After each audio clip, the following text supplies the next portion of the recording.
Chers tous, bonjour. Cash en ce dimanche 12 mai 2024.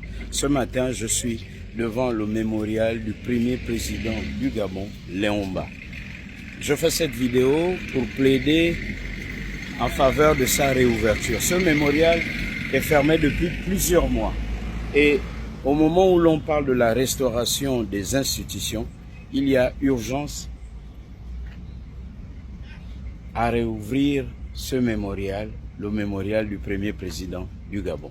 Quand je dis patriote cash pour le Gabon, ce n'est pas un simple t-shirt, nous parlons de ça.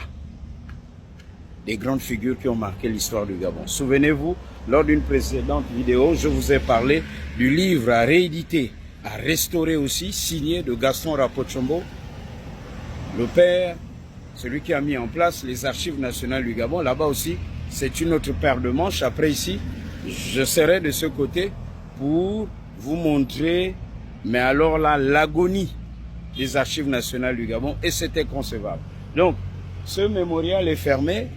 Tous les Gabonais et les Gabonaises qui y travaillent, malgré leur bonne volonté, sont là à se pousser, à se tourner les pouces. Voilà.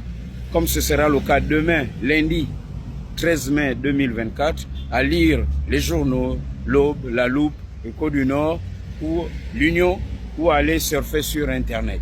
Donc, ici, c'est une bonne passerelle qui interroge ce passé du premier président du Gabon, avec lui toute l'histoire coloniale. Faut-il rappeler que ce mémorial est situé en face de ce qu'on appelait par le passé l'hôpital Brazza, ensuite l'hôpital Kong, l'hôpital général devenu centre hospitalier universitaire de Libreville. Certains et ce bâtiment qui est juste derrière moi là-bas témoigne de ce passé, de cette histoire riche, cette histoire coloniale du Gabon. Le mémorial Léon-Mba, pour une transition cash des institutions, j'ai plaidé en ce dimanche 12 mai 2024.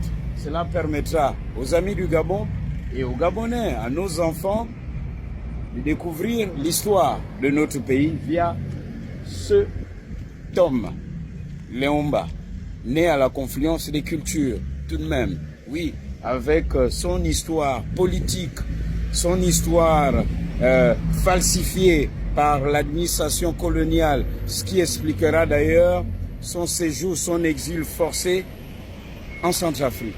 Ici, il y a le mausolée où il repose en paix, selon l'expression consacrée. Il y a un jardin botanique et une cascade de l'autre côté. Cette cascade, justement, est silencieuse. Un silence qui ne parle pas pour le passé de Léon-Mba et pour notre avenir, afin de créer notre modernité. Bon dimanche chez vous. Cash depuis le mémorial Léon-Mba.